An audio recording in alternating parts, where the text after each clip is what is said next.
Hey viewers, welcome to my channel.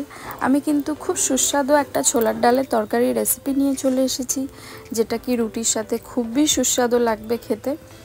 প্রথমে ছোলার ডালগুলোকে আমি প্রেসার কুকারের মধ্যে 5খানা সিটি দিয়ে সেদ্ধ করে নিয়েছি। এরপর একটা আমি ফ্রাইং প্যানের মধ্যে একটু সর্ষের তেল দিয়ে দিচ্ছি। তার মধ্যে 5 ফোড়ন, কাঁচা লঙ্কা, শুকনো লঙ্কা, চপড গার্লিক, চপড অনিয়ন দিয়ে এবার এটাকে আমি ভালো করে ফ্রাই করব।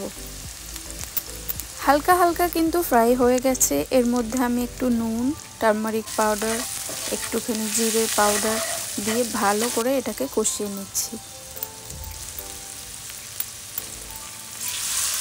এটা কিন্তু ভালো করে কষানো হয়ে গেছে। এবার আমি ছোলার ডালটা দিয়ে দিচ্ছি। তারপর আমি হাতা দিয়ে ভালোভাবে ঘুরিয়ে ঘুরিয়ে কিন্তু মশলাগুলো যাতে ডালের মধ্যে ঢোকে ভালোভাবে আমি মিক্স করে দিচ্ছি। তারপরে এটা আমি ফুটানোর জন্য রেখে দিচ্ছি। 10 থেকে 12 মিনিট এইভাবে ফুটিয়ে নিলেই কিন্তু খুব সুস্বাদু একটা আমাদের ছোলার ডালের তরকারি হয়ে যাবে। খুব ইজি অ্যান্ড কুইক একটা রেসিপি। আর ডাল তো আমাদের শরীরের জন্য কতটা প্রয়োজন আপনারা জানেনই। এক এক দিন এক এক রকমভাবে বানিয়ে খান। আর এই রেসিপিগুলো কেমন লাগছে অবশ্যই আমাকে জানাবেন। থ্যাংক ইউ এভরিওয়ান, যারা আমার ভিডিওগুলো রেগুলারলি দেখেন। আর যারা নতুন দেখবেন বন্ধুরা, প্লিজ আমার চ্যানেলটা সাবস্ক্রাইব করবেন।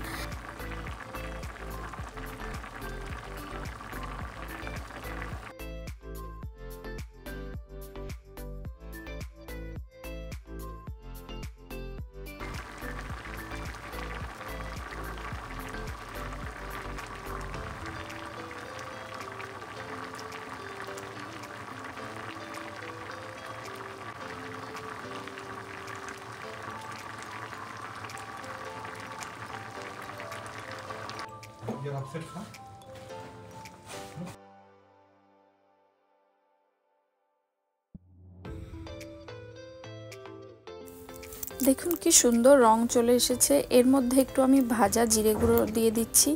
আর এই যে দেখুন কি সফটভাবে হয়ে গেছে। পেঁয়াজটা কিন্তু আমি বেশি ফ্রাই করিনি, কারণ খেলে তাহলে মিষ্টি মিষ্টি লাগবে।